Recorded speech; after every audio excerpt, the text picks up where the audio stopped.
Good day. This is Jamaica Resare and I would like to present to you my public speaking about the racism of politics in Philippines. The politics of racism as the Philippines struggles with coronavirus, Rodrigo Duterte and his backers appears to be exploiting the public health crisis to argue about it would almost seem nothing but further divide politics and society in the Philippines. And then, the coronavirus arrived. Only 3 cases have been confirmed in the country. But rampant fears and unchecked anxieties are playing into the existing division.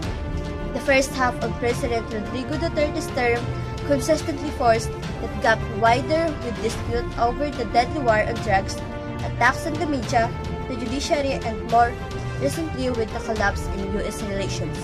A public health crisis joins an already crowded set of headlines. The Philippines is somewhat of an outlier in the regions in its rhetoric towards China. While Duterte has stopped short of a solidarity visiting the Beijing and a Cambodian counterpart, Han Sen, his government for Filipinos.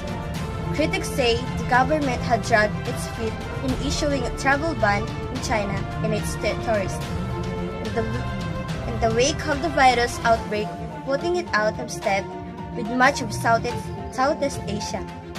While the utility of such ban is controversial, the optics gave the yellows, as the anti-Duterte opposition are known, fuel to the argument that the president is ceding sovereignty to China, first in the South China Sea and now in public health.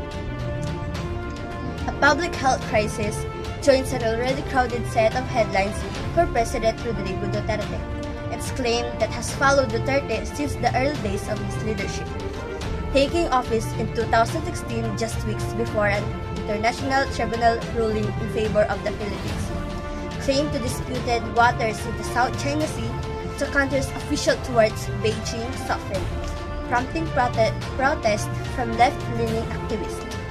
A preoccupation with securing investment has high-profile, critics wondering aloud if infrastructure projects could be Trojan horse with dire consequence for the Philippines.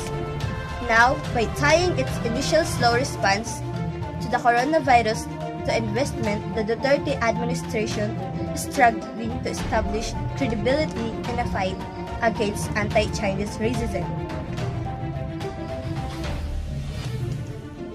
Authorities ordered tighter screening of passengers arriving in the country from Hubei province in early January, but struggled to maintain control and information and public fears as the crisis escalated in China and then across Southeast Asia. A slowdown on flights between Philippines and Wuhan temporarily allayed fears, but as the first known case in the Philippines was confirmed 30 January, public fears spiked. The 38-year-old Chinese national is believed to have contracted the virus in Wuhan. In his home city, just days later, a 44-year-old Chinese national died in a Manila hospital, the first coronavirus-related death outside of China. An order in late January to repatriate Filipinos based in China helped stem criticism of the Duterte administration momentarily. Planes set from Manila to bring national home could be loaded with donations of supplies for Hubei Province Hospital.